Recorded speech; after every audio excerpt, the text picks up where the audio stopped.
ten těžší, protože buď necítím nic, nebo mě něco těží. Někdy je celý svět těžší, někdy mě celý svět těží. Vlastně jsem divnej kluk, často ten těžší, protože buď necítím nic, nebo mě něco těží. Někdy je celý svět těžší, někdy mě celý svět těží.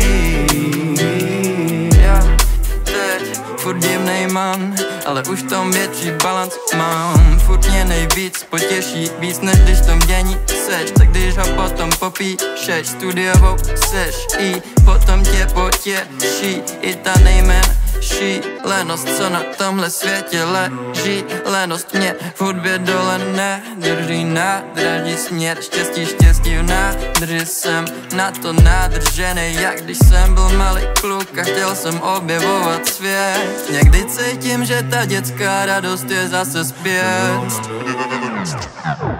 Vlastně jsem skvělej kluk, občas ten pyšný, protože už mám čas toho, co chci a to mě těší. Takže mám úplně v píči, ale úplně v píči, že jsem ten kluk, co se liší. Na na na na na na na na na na na na na.